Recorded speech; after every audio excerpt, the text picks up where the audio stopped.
A paz de Cristo para todos, sejam muito bem-vindos à lição 11, classe de adultos da Escola Dominical, o zelo do apóstolo Paulo pela sã doutrina. Eu sou o professor Denis Pereira, atuamos com a Escola Dominical há mais de 20 anos e é um prazer estar por aqui todas as semanas ajudando os professores das classes de adolescentes, juvenis, jovens e adultos a prepararem a aula do próximo domingo. Por isso, se você está chegando agora, não se esqueça de se inscrever no canal e ativar o sino de notificações. E tanto para inscritos quanto para não inscritos é muito importante que você dê like no vídeo, curta o vídeo, clica no joinha, irmão, comente, fale o que acha de nossas aulas, do nosso conteúdo, deixe perguntas, fale de onde você nos assiste. Comenta aí, irmão, crente gosta de falar. Comenta o nosso vídeo e compartilhe. Estas ações de interatividade, se inscrevendo, curtindo, compartilhando, comentando, faz o YouTube divulgar para muito mais pessoas este conteúdo. Ele abençoa a tua vida, então nos ajude a abençoar a vida de mais professores também. E eu quero já agradecer a todos que nos felicitaram por completarmos 43 anos de idade, agora no dia 8 de dezembro. Que prazer, que alegria, minha gratidão a Deus, a minha família, enfim, a todos que nos ajudam e que nos acompanham. Que Deus abençoe cada abraço, cada palavra de carinho recebido dos irmãos, tá certo? Se você sentir assim no coração de nos presentear com alguma coisa, o endereço está aqui na descrição dos vídeos. Pegue bloco de notas, lápis, caneta, papel, pegue sua revista, sua Bíblia e vamos juntos preparar a aula do próximo domingo. O zelo do apóstolo Paulo pela sã doutrina é o título desta aula, que acontece no dia 12 de dezembro, que é também o dia da Bíblia. Uma ótima opção para você ao longo da semana preparar alguma coisa aí para mostrar aos seus alunos o valor da Bíblia, a importância da Bíblia.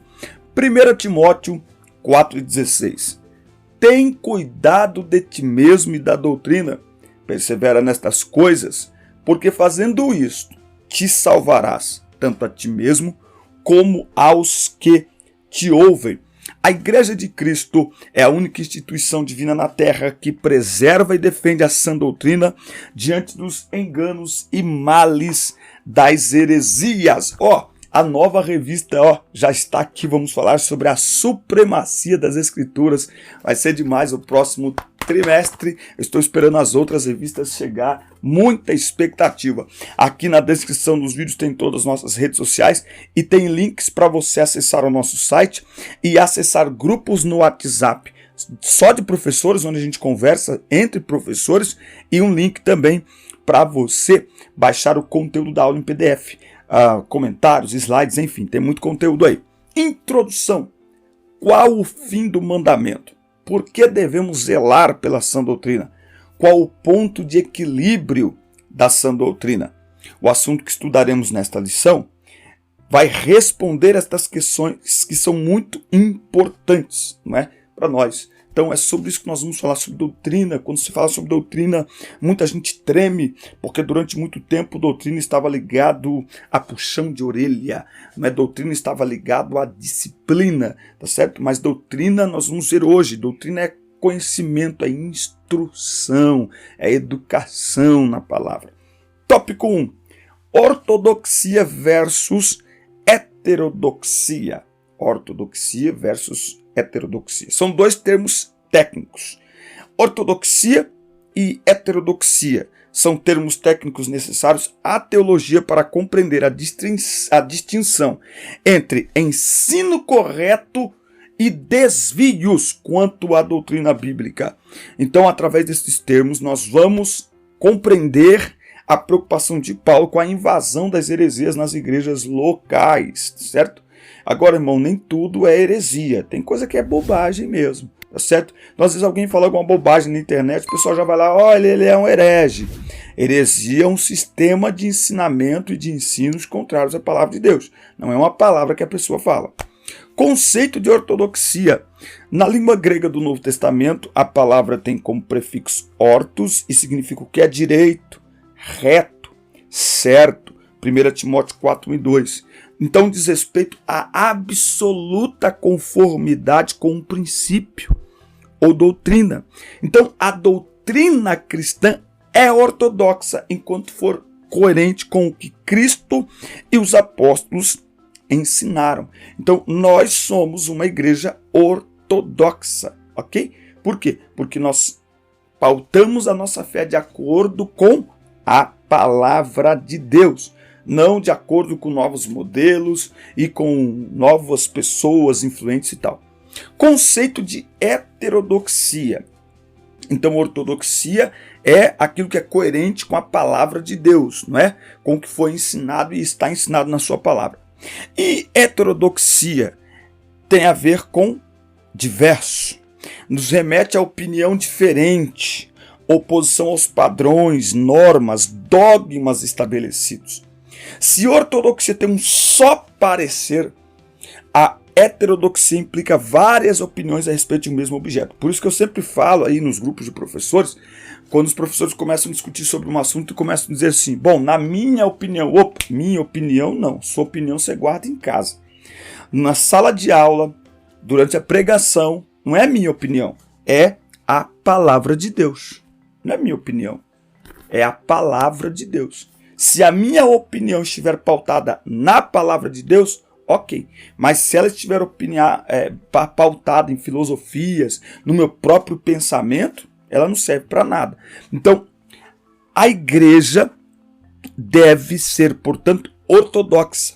A advertência de Paulo é um antídoto para nós nos dias de hoje, não é? Então nós devemos fortalecer a unidade doutrinária das nossas igrejas hoje. E como é que a gente fortalece a natureza doutrinária da igreja? Nos pautando a nossa vida e as nossas pregações na palavra de Deus. Eu costumo dizer que eu não gosto quando o pregador ou professor de escola dominical começa a citar frases de filósofos. Gente, isso é desnecessário isso. Nós devemos pautar a nossa vida na palavra de Deus. Muito bem. Tópico 2. A ameaça da corrupção doutrinária. Em 1 Timóteo, Paulo adverte acerca de alguns que não ensinem outra doutrina. Veja que a palavra aqui é héteros, é diverso. Por isso que ele diz outra doutrina, como aqui não tinha nada a ver com a genuína doutrina de Cristo. Isso está dentro de um contexto de homens sem escrúpulos que não respeitavam os ensinos apostólicos. Paulo se identifica como lobos cruéis, vestidos de ovelhas, não é? Então eu costumo dizer que o maior perigo à igreja são os falsos ensinadores. É a forma mais sorrateira de enganar a igreja de Cristo, é através do falso ensino. Quais eram os problemas de ordem doutrinária?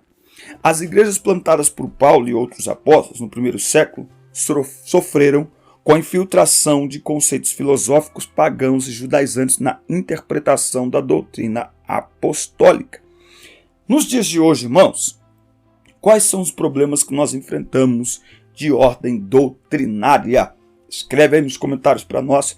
E se você não se inscreveu ainda aqui no canal, inscreva-se, ative o sino de notificações.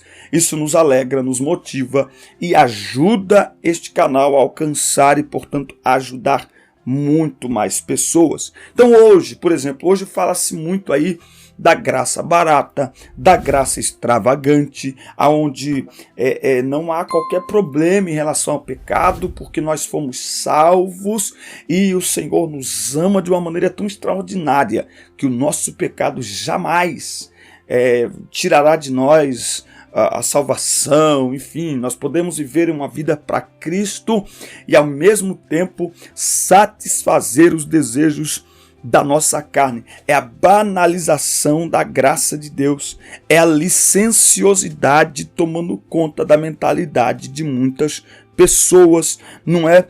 Enfim, nós vivemos um novo tempo, sim, mas é preciso pautar a nossa vida nesse novo tempo na palavra de Deus, não é? Então, tentando mudar as coisas, tentando atrair pessoas e conseguindo.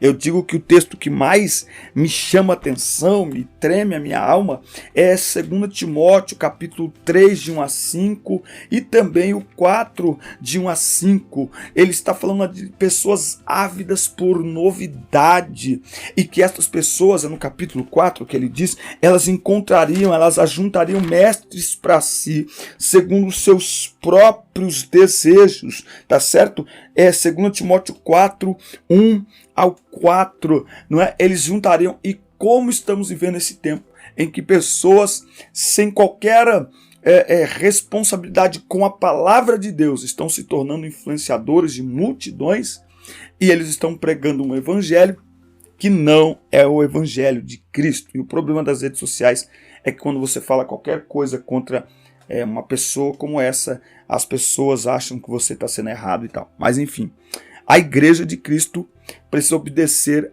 à palavra de Deus. Fábulas e genealogias intermináveis. No tempo de Paulo, havia os mestres falsos que propagavam fábulas e lendas da vida judaica, como o culto aos anjos. Além de não possuir um conteúdo concreto, eles torciam o sentido da verdade apostólica. Então nós não podemos perder tempo com querelas infrutíferas, não é? Então, veja, esses dias uma professora perguntou para nós: o que fazer se eu, quando vou pregar, eu prego de uma maneira mansa, de uma maneira calma? Será que Deus recebe a pregação? Eu até corrigi ela e disse: bom, Deus não recebe pregação, porque a pregação é Deus falando ao povo. Então é o povo que tem que receber pregação, e o povo precisa ser ensinado a avaliar uma pregação pelo conteúdo, não pela performance do pregador. Esse é o maior erro da igreja, é avaliar a pregação pela performance do pregador. E a performance do pregador pode ser manipulada. O pregador pode, ao longo do tempo, aprender, não é, a manipular, aprender a usar os recursos da oratória para envolver as pessoas naquilo que ele está pregando. Por isso que a igreja precisa avaliar a palavra pregada não pela performance do pregador, mas pelo conteúdo da pregação, e aí entender que Deus usa pessoas com diversas personalidades, desde os mais introvertidos, os mais tímidos, até os mais explosivos, mais expansivos. O importante é o conteúdo, se o conteúdo está pautado na palavra de Deus, que vai nos levar a caminhar com o coração puro, boa consciência, fé não fingida. É o conteúdo da palavra que vai fazer isso, e não a performance do pregador. Tópico 3, a igreja como guardiã da sã doutrina. Igreja, fala para mim aí se você concorda com isso. Concorda? Que é melhor conteúdo que a performance? Responde aí pra gente nos comentários. A igreja é coluna e firmeza da verdade. Em Timóteo, o apóstolo declarou que a igreja sustenta a verdade. Por conseguinte, diante das falsas crenças, a igreja é coluna e firmeza da sã doutrina. É a igreja de Cristo. Ela é a demonstração viva e santa da verdade revelada nas Escrituras. Isso aqui está falando de quê? Da igreja de Cristo. É por isso que quando nós falamos, quando alguém fala alguma bobagem, principalmente na internet, a gente fala alguma coisa, as pessoas precisam ser ensinadas que a igreja tem autoridade. É a igreja que tem autoridade para corrigir, para instruir, de acordo com a palavra de Deus. É a igreja. Então, se alguém está falando bobagem, principalmente na internet, atraindo milhares de pessoas com aquelas palavras doces e fala uma bobagem, não necessariamente uma heresia. Lembra que eu disse? Heresia é um sistema de ensino e de ensinamentos.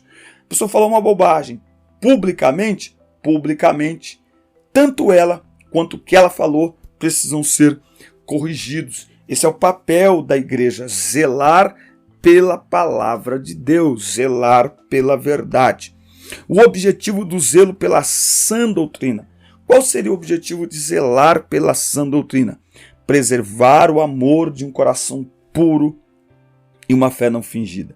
A finalidade da defesa da doutrina é o amor como prática sincera da fé em Cristo. O falso ensino e os falsos mestres geram contendas, dissensões, gangrenas na comunhão.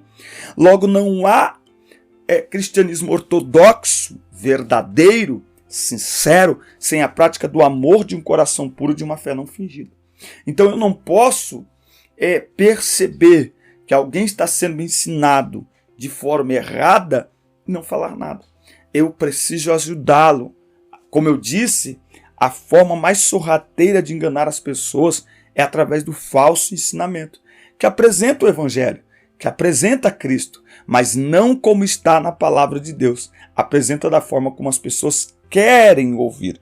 E é dentro desse cenário que a Igreja de Cristo precisa se apresentar como um alerta, não é? Como um alerta para falar para as pessoas, olha, cuidado, não é? Porque esse caminho aí não está de acordo com a palavra.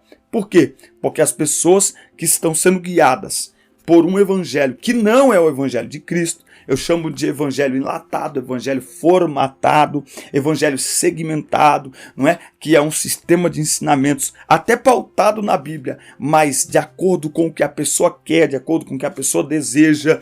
É uma pregação e uma Bíblia adaptada às pessoas e não às pessoas sendo transformadas pelo Evangelho. Então nós precisamos avisar essas pessoas, cuidado, esse caminho que você está seguindo é um caminho enganoso. Aliás, é por isso que Paulo aqui em Timóteo, ele vai falar da categoria de crentes dos quais nós devemos fugir. Aqui no capítulo 3, versículos de 1 ao 5, ele vai falar aqui uma característica. Lê aí. Isso aqui é para crente, isso aqui, nos últimos dias, homens amantes de si mesmos, avarentos, presunçosos, orgulhosos, blasfemos, desobedientes a pais e mães, ingratos, profanos, sem afeto. Ele vai dizer, tendo aparência de piedade, mas negando o poder dela, tendo aparência de vida com Deus, mas negam a eficácia da palavra que liberta, que transforma e que salva e que restaura, que muda comportamentos. Destes, Paulo conclui versículo 5 dizendo, afasta-te. Então é preciso ter muito cuidado. A primazia do amor. O fim do mandamento é o amor. Em 1 Timóteo, o amor aparece como um freio, um instrumento de equilíbrio no combate às falsas doutrinas.